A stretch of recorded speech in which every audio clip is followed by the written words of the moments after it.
Sourate 30, Ar-Rum, les Byzantins. Au nom d'Allah, le tout miséricordieux, le très miséricordieux. Alif Lam Mim. Les Byzantins ont été vaincus dans le pays voisin, mais après leur défaite, ils vaincront dans quelques années. La décision avant comme après appartient à Allah. Ce jour-là, les croyants se réjouiront du secours d'Allah, qui accorde la victoire à qui il veut, lui le Tout-Puissant, le très miséricordieux. C'est là une promesse d'Allah qui ne manque jamais à ses promesses, ce que la plupart des hommes ignorent. Eux qui ne connaissent que les charmes apparents de cette vie et ne se soucient nullement de l'au-delà, n'ont-ils pas réfléchi? Allah n'a créé les cieux, la terre et ce qui se trouve entre eux que pour une juste raison et un terme déjà fixé. Nombreux pourtant sont ceux qui ne croient pas en la rencontre de leur Seigneur. N'ont-ils pas parcouru le monde et médité le sort des peuples ayant vécu avant eux? Plus puissants qu'eux, ceux-ci ont exploité et peuplé la terre bien mieux qu'ils n'ont pu le faire. Leurs messagers leur avaient eux aussi apporté des preuves parfaitement claires. Il ne convenait pas à Allah de les léser, mais ils se sont lésés eux-mêmes. Pour avoir traité de mensonges les signes d'Allah et les avoir tournés en dérision, ces êtres malfaisants connurent la fin la plus misérable. Allah est à l'origine de la création qu'il recommencera. C'est à lui alors que vous serez ramenés. Lorsque l'heure sonnera, les criminels en proie au désespoir resteront sans voix. Ils ne pourront bénéficier de l'intercession des fausses divinités qu'ils associaient à Allah, qui au contraire les désavoueront. Lorsque l'heure sonnera, les uns seront séparés des autres. Ceux qui auront cru et accompli de bonnes œuvres seront comblés de joie au paradis, tandis que les impies qui auront renié nos signes et la vie future seront livrés au châtiment. Qu'Allah soit donc glorifié à la fin et au lever du jour. Tous ceux qui peuplent les cieux et la terre ne célèbrent-ils pas sa louange, et qu'il soit glorifié au déclin et au milieu du jour. Il tire le vivant du mort et le mort du vivant, de même qu'il redonne vie à la terre morte. C'est ainsi d'ailleurs que vous serez vous-même ressuscités. L'un des signes de sa toute-puissance est de vous avoir créé de terre, et voilà que vous êtes des hommes dispersés de par le monde, où vous vaquiez à vos activités. Un autre signe de sa toute-puissance est d'avoir créé pour vous des épouses de votre espèce, auprès desquelles vous goûtez au repos, et d'avoir fait naître entre vous affection et tendresse. Voilà bien des signes pour des hommes capables de les méditer. Autre signe de sa toute-puissance, la création des cieux et de la terre, et la diversité de vos idiomes et de vos couleurs. Voilà bien un signe pour des hommes dotés de savoir et de lucidité. Autre signe votre sommeil, le jour et la nuit, et vos activités en quête de ses faveurs. Voilà bien des signes pour des hommes disposés à entendre la vérité. Autre signe encore l'éclair, qu'il vous fait voir, et qui suscite en vous à la fois crainte et espoir. Il fait alors descendre du ciel une eau par laquelle il redonne vie à la terre morte. Voilà bien des signes pour des hommes capables de raisonner. Autre signe, ces lois immuables qui régissent le ciel et la terre, et ce jusqu'au jour où, répondant à son appel, vous sortirez de terre. Il est le maître de tous les êtres qui peuplent les cieux et la terre, qui tous lui sont entièrement soumis. C'est lui qui est à l'origine de la création, qu'il recommencera, ce qui est plus aisé encore. Il possède les attributs les plus parfaits dans les cieux et sur la terre. Il est le Tout-Puissant, l'infiniment sage. Allah vous propose une parabole tirée de vous-même. Accepteriez-vous que certains de vos esclaves soient associés à part égale aux biens que nous vous avons attribués, au point que vous les redoutiez de la même manière que vous craigniez les hommes libres? C'est ainsi que nous exposons clairement nos arguments à des gens capables de raisonner. Mais les impies suivent aveuglément leur passion. Qui donc saurait guider ceux qui Allah laisse s'égarer? Nul en vérité ne pourra les sauver. Tourne-toi donc en monothéiste pur et sincère vers la vraie religion, la religion naturelle à laquelle Dieu a prédisposé les hommes.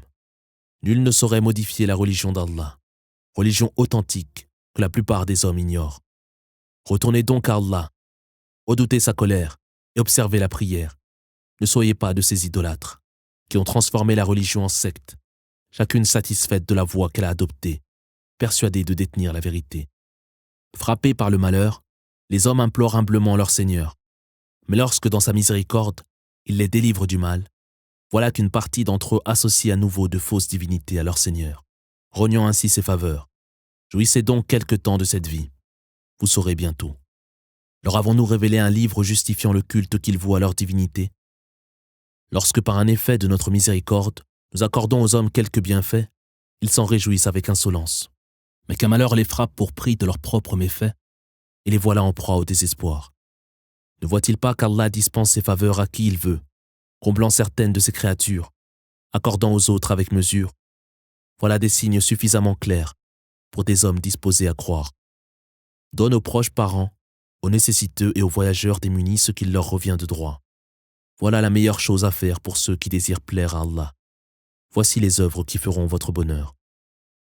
Tout prêt usuraire que vous consentirez pour vous enrichir aux dépens de votre prochain ne saurait être béni par Allah.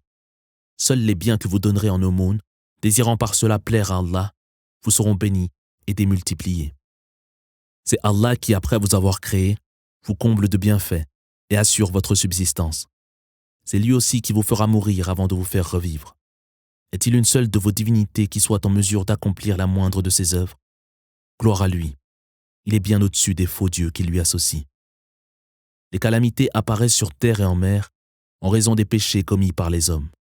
Allah les punit ainsi pour une partie de leurs méfaits, afin de les amener à se repentir. Dis-leur, parcourez donc la terre et considérez quelle fut la fin des peuples ayant vécu avant vous, qui pour la plupart vouèrent un culte aux idoles. Tourne-toi vers la vraie religion, avant l'avènement d'un jour décrété par Allah, que rien ni personne ne pourra repousser, jour où les hommes seront séparés. Les mécréants porteront seuls le poids de leur impiété. Quant à ceux qui font le bien, ils n'œuvrent en réalité que pour leur salut. C'est ainsi qu'Allah récompensera généreusement ceux qui auront cru et accompli de bonnes œuvres. En vérité, il n'aime pas les impies. Un autre signe de sa toute-puissance est qu'il fait souffler les vents annonciateurs de sa grâce et qui, sur son ordre, font voguer les vaisseaux à bord desquels vous partez en quête de ses faveurs. Peut-être lui en serez-vous reconnaissant. Nous avons envoyé avant toi des messagers qui en vain ont présenté à leur peuple toutes les preuves de leur sincérité. Nous nous sommes donc vengés des criminels. Nous nous faisons toujours un devoir de faire triompher les croyants. C'est Allah qui fait souffler les vents, au moyen desquels il forme les nuages, dont il fait, comme il l'entend, des amoncellements dans le ciel. On peut alors voir sortir de leur sein la pluie, qu'il fait tomber sur ceux de ses serviteurs qu'il choisit, provoquant leur joie, eux qui, avant qu'elle ne tombe sur eux, étaient en proie au désespoir. Voyez donc l'effet de la pluie sur la terre morte, qui par la grâce d'Allah renaît. C'est ainsi qu'Allah, qui a pouvoir sur toute chose, redonnera vie aux morts. Si toutefois nous envoyons un vent, qui sous leurs yeux fait jaunir leurs champs, ils se mettent à renier nos bienfaits d'antan. Tu ne saurais te faire entendre des morts, ni faire entendre ton appel à ceux qui se détournent de toi, sourds à la vérité. Pas plus que tu ne saurais tirer les aveugles de leur égarement. Tu peux seulement te faire entendre de ceux qui croient en nos versets et se soumettent à notre volonté. C'est Allah qui vous a créé, faisant de vous dès votre conception des êtres particulièrement faibles. Puis à cette faiblesse il fait succéder la vigueur, qu'il diminue progressivement, faisant finalement de vous des vieillards sans force. Il crée ce qu'il veut, lui l'omniscient, l'omnipotent. Lorsque l'heure sonnera, les criminels jureront n'être restés sur terre qu'un court instant. C'est ainsi que durant leur vie terrestre, ils avaient l'habitude de déformer la vérité. Ceux qui auront reçu la science et la foi leur répondront, vous y êtes restés le temps décrété par Allah, jusqu'au jour de la résurrection. Voici donc venu le jour de la résurrection, mais vous ne le saviez pas. Ce jour-là, leurs excuses ne seront d'aucune utilité aux impies, auxquels il ne sera pas même demandé de se racheter. Nous avons dans le Coran proposé aux hommes toutes sortes de paraboles et d'exemples édifiants. Or, même si tu leur apportais toutes les preuves de l'authenticité de ta mission, les mécréants diraient très certainement « Vous n'êtes que des imposteurs ». C'est ainsi qu'Allah appose un sceau sur le cœur de ceux qui ne veulent pas connaître la vérité. Supporte patiemment leur réfutation, car la promesse d'Allah s'accomplira. Ne te laisse pas détourner de ta mission par ceux qui ne croient pas avec certitude en la résurrection.